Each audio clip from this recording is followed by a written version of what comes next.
Welcome everybody back to Velo Sound. It's Interview Sunday today with a podcast interview edition with none other than Nika, or as many of you will know her, Zola Jesus.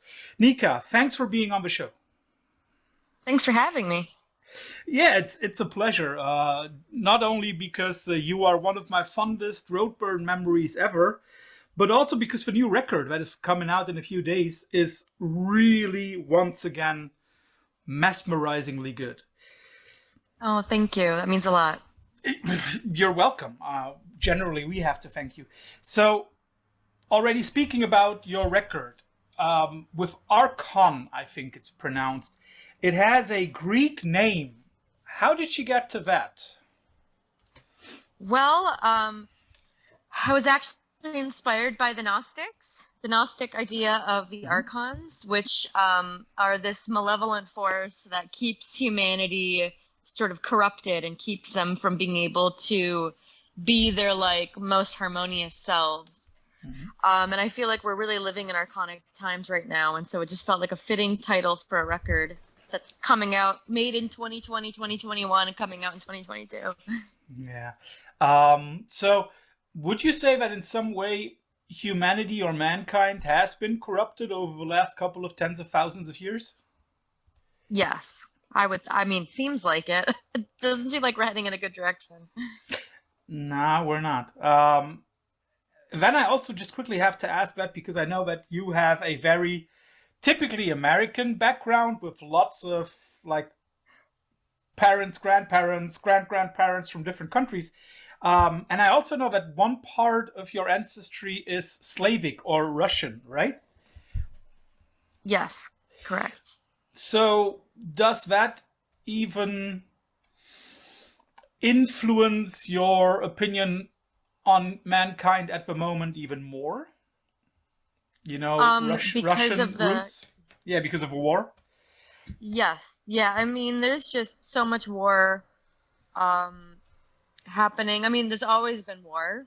For as long as there's been civilization, there's been war. So this isn't new, but you'd think that we would have evolved out of this sort of militaristic occupation of another country by now, though America seems to love war as well. So I'm not saying that there's no American war either. I definitely think that Americans have caused a lot of war as well. But it's really sad to see Ukraine have to fight for independence yet again, over and over again.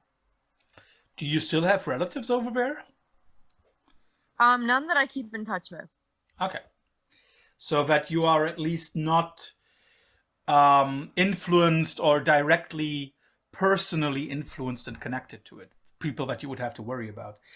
But let me ask differently. When thinking about things like that, I guess that also influences your writing. And you've already mentioned that the record was written in 2020 and 2021. Would your record now be darker, or would your next record be darker? I think I learned a lot during the making of this record, about myself and about what I really am here to provide, artistically. And I think that I've tried for so long to negate my darkness because I felt like I just wanted to be normal. And I'm starting to realize that that's just not who I am. And so I feel a lot of melancholy, and I think that that's something that I just have to put in my music. And so, yeah, I don't know if that answers your question, but It does in a way, we'll of course. see. Good. It definitely does. I mean, when looking at the world in 2021, it was bleak. When looking at the world in 2022, I have a feeling as if it's bleaker because, well, science was our hope for 2022, and now all of a sudden science isn't the thing that we need. You've mentioned that the writing process for Archon taught you a lot about yourself. And if I read the information that we got for the record correctly, you also said that it showed you a lot about how you had to write music or how you wanted to write music. At one point, it is quote as if, or it seems as if you wanted to control everything with the records before Arkhon, and now that changed. Is that the way that you now are a little bit more open to others? Yeah, I mean, I got started with Zola Jesus when I was 20 years old. And as like a solo female artist in the independent music industry, it was a long journey of, feeling confident in my skills and feeling like I could collaborate without people just assuming that the other person did everything. Like I was able to prove myself to myself as well in a way where now I'm able to just let go a lot more and focus on the art and not focus on building a reputation. So it's a lot easier for me to create at this point because I'm not overthinking everything. I'm just like really enjoying the process a lot more and letting it be more divinatory and more free. And how much of a process is influenced and directed by other people? Very little. Like, my collaboration is usually that I'll come to people with demos and but at this point I go, how can we make these better? And then I'll work with people that I trust and that understand my vision. And then they'll help me expand on my ideas and make them more fully formed and bring in other things that I never could have thought of. But the core always comes from me, like always. I mean, I'm an artist first and foremost. I'm not just a singer, and I'm definitely not just a face. Like, my music is my art, my songs. I'm the solo songwriter, so yeah. So when you say your music is your art, it's you. And when I then think of the diversity of a lot of the songs on Archon, is that also like an eclectic musical taste behind that? Definitely. I mean, that's another hard thing is that throughout my 12 years making music as Zola Jesus, I've always felt like I had to settle on one genre or something, or like people will like my music because it's harder or like darker, and then some people will like my music for the poppy parts, and then some people will like my music for something else or the classical parts, and then I get this pressure to have to follow one of those veins or tributaries like full time, but I just don't have that in me because the eclectic nature of my music is what makes it interesting to me. It's like bringing all these disparate styles together, and they're all things that I feel like express parts of me in different ways. I can imagine what you mean, because I also think that also reflected in the name of a project. I mean, Zola Jesus. Jesus is clear, but I mean, like, I guess that Zola comes from Emile Zola, right? Yes, yeah. Cool. And then that also explains a little bit why I hear, I would call it Afro beats in the first single that you released for Archon in Lost. So is there like an homage to that kind of scene, to Afro beats and to world music in a way? I mean, not directly, but I wanted the song to feel very tribal, very primal. While making this record, I got really interested in shamanic healing and how shamans use music to heal and the power of rhythm used in shamanic healing. Yeah. So I was really curious to work with different types of rhythm and different types of grooves to just like elicit different feelings from the body, and that was something that was really exciting for me. And also just using different types of percussion. Which definitely comes through. So you've already spoken about shamanism and music. You used a lot of, I would say, chorals or choirs on the record, if I get that right, or otherwise it's you being dubbed over and over. Is that also a connection for you, like the ritualistic singing in the background? Yeah, I mean, I think I just naturally sing in a way that's sort of mantric, like repeating phrases over and over and letting them kind of unravel in that way or build. So that's just kind of a natural inclination that I have musically. But I'm just really interested in harmony recently and stacking harmonies and just seeing how you can really like build on a melodic idea through harmony. So yeah, there was a lot of overdubbing and a lot of layers of vocals on this record. So to get it right, it's not the choir that we hear, it's Nika over and over and over again. Yes, for the most part. There's no choir except I sampled a choir on the song Lost. Mm-hmm. Cool. That is impressive. I mean, like, because one really has the idea of there being a 12, 14, 15 people choir in the background. It's really, really cool. well done. It's all me. Thank you. It's all good. Maybe that's the reason why it's so good. But I also read a quote by you, and I think I would like to go through that because it's very interesting, at least for a metalhead like me. You supposedly have said at some point, some feelings require you to write a pop song in order to fully understand them. Yes. Well, there are at least two things in there that I would like to have answered. Fully understand them? Do you think that, like, music brings you closer to understanding things? 1,000%. That's why I do it. That's why I've always done it. It's like writing music is like a constructive way for me to be able to piece together what I'm feeling and to make sense of it and to kind of work through it. Mm-hmm. Definitely. Yeah. So is that also some kind of way for you to understand the world? Yes. Yeah. Definitely.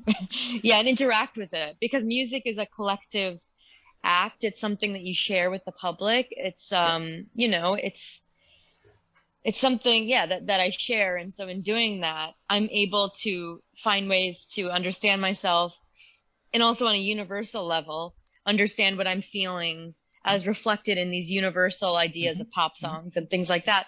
And then to connect with other people through that. Like it's such like a layered thing for me that is really cathartic for me as a person. And the other thing is you mentioned the word, or in that quote, you use the term pop, a pop song. Would you see yourself as a pop artist? I think because my songs are more melodic than like my friends' songs, I'll say. Like coming up in a scene, like my friends were making noise music and industrial music and like metal and, you know, like hardcore and all this really, really like, you know, subversive stuff. Mm-hmm. And then I was writing these kind of melodic songs, you know, that have like a little beat and chord progressions and verses and choruses. And so I just felt like compared to them, I was like really poppy. Mm-hmm. But maybe that's just like, it's all relative in a way. No, that is a very interesting point because, you know, to me, pop has always been a very difficult term because pop to me always means like trying to get into the mainstream or trying to be popular, but you use it more as a reference to harmonies and melodies. You're not trying to please anybody, right? I mean, well, I think there's an aspect of pop which is a universal language.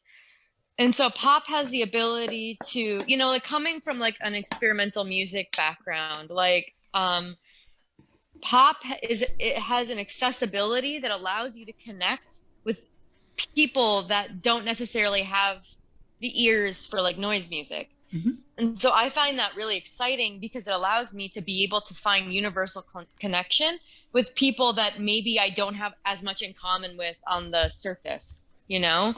Mm-hmm. And so I think like pop music is like a beautiful tool to be able to like connect with people on a wider level and to feel like I can disseminate my music in a way that's more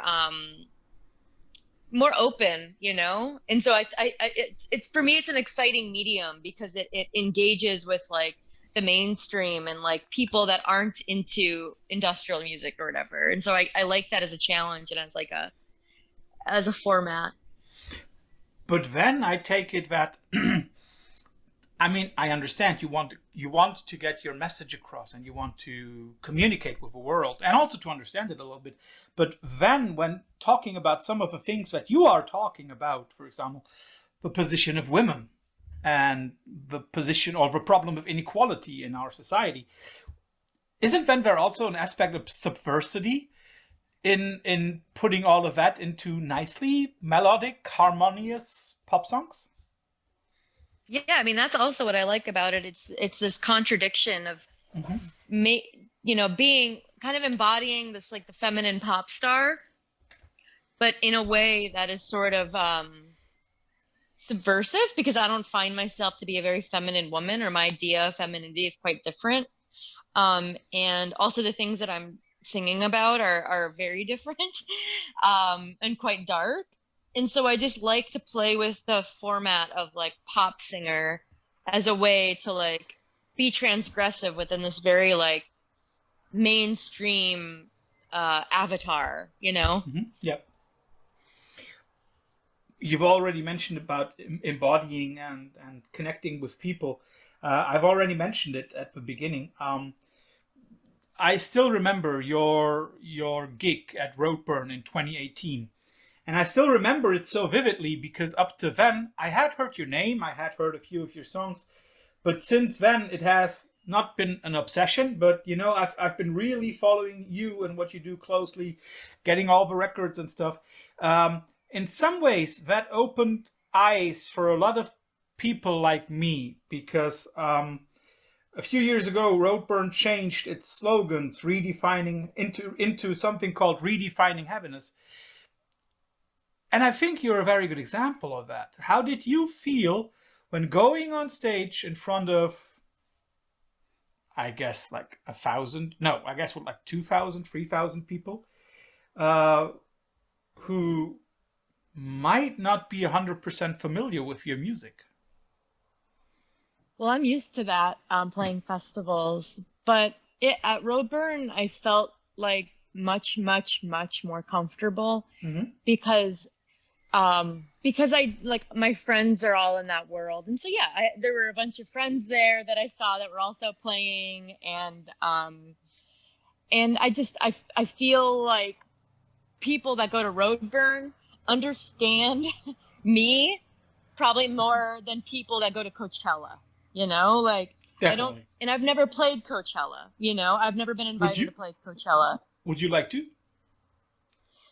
At this point, no, because I don't think anyone would get me. And I think that I need to understand like where my limits are in terms of like, I think something that's been hard for me is just to understand where I belong and where I fit in as a musician, because it's like, I do make music that's melodic and that's song based, and you know, that plays with the pop world. But I'm not that either, you know? But so I don't always know where I fit in. And I think sometimes that alienates fans too, because it's like, you know, someone going to Roadburn probably doesn't think, oh, like I'm a Zola Jesus fan.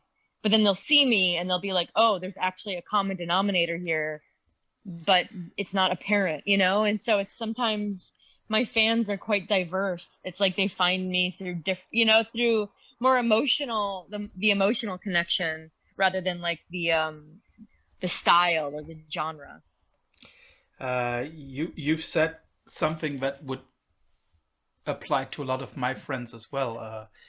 You said people are there at Roadburn may not be friends of Zola Jesus, but let me reassure you that after that gig, a lot went out as fans of Zola Jesus. That's 100%. I know at least a dozen people who said that, and who immediately were drawn to that. Also, because as you said, openness is a topic at that festival, and openness is also something that pulled you to that festival. Let me get it right. You were one of those artists that were invited to play Roadburn by Jacob Bannon, right? Yes, correct. Yeah. How did that happen? Get us into that. Did once in a while you pick up a phone? Oh, hey, it's Jacob. You play Roadburn for me.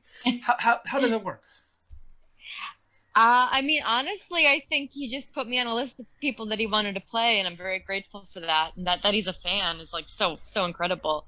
And of course, I agreed. I mean, I've had so many friends play Roadburn in the past, and it's always been this very like, it's kind of been the mecca for of a festival for a lot of bands that I'm a fan of and that I'm friends with. And so being invited, it felt like acceptance in a way that was like really, really cool. Can imagine. And openness is also shown in your choice of people that you worked with for Arkhon. You chose Randall Dunn, one of the guys who worked with bands like Sun and had him involved in the recording process. Why Randall? Because he's the one. He's the guy. He's it. There was no one else. There's no one else. Randall was the one. We have a spiritual connection. He's a dear friend. We connected in the realm of Buddhism and Sufi and mysticism and emotional transitions in life. And he's just an incredibly sensitive human being that really understands. Like, this is a thing with like hard music and like heavy music people. Heavy music is heavy emotion to me. That heaviness is coming from a heavy emotional life. And like, that is something that I am cursed with. I'm cursed with a heavy emotional life. And so like the people that are working on the records of Sun, or people like Stephen O'Malley or Randall Dunn, like these people are my people, you know? And so like we get along very easily and have so many common denominators and, you know, shared references and everything. So it made perfect sense to me. Well, then it also makes sense that you're here on the show, because we had Stephen roughly 2 months ago. Oh, amazing. Yeah. I have one last question before we come to our infamous quickfire round, where you get 2 alternatives to choose from. But last regular question. Where do you see the... No, let's ask this differently. How do you perceive the position of women in the heavy metal music circle or cycle at the moment? Is it getting better? Is it getting worse? Is it stagnating? Where do you see it? It's getting better, but slowly. And I think women in heavy music are still being sort of fetishized. And so I think that they exist kind of like alongside the quote unquote regular heavy music. But I think that there's more openness, you know, like there's just so many more interesting bands coming out that are either female fronted or female solo artists that are making heavy music and finding acceptance in that scene. So I think that's really good. Way more than there were 10 years ago. Is there one artist in particular that you say, okay, I've heard of her or them, or however they want to denominate themselves, that the public has not listened to enough? Let's put it like that. Some artists that you yourself, being in a good position, could push a little bit. Contemporary? Yeah. Oh man, there's so many. In like heavy music or in... Yeah.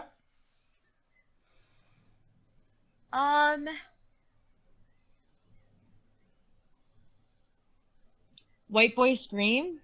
Okay. Is a female. She lives in LA.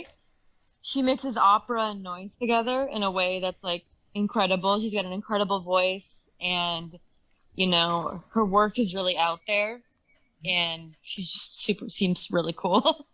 So yeah, just to get it right, what is the name of it again? White Boy Scream? White Boy Scream. Oh, okay, then I got it right. Cool. We will also link her, of course. And now, questions. You get 2 alternatives and you have to choose. Beyonce or Alicia Keys? Beyonce. Lady Gaga or Tony Bennett? Gaga. Arizona versus Wisconsin? Wisconsin.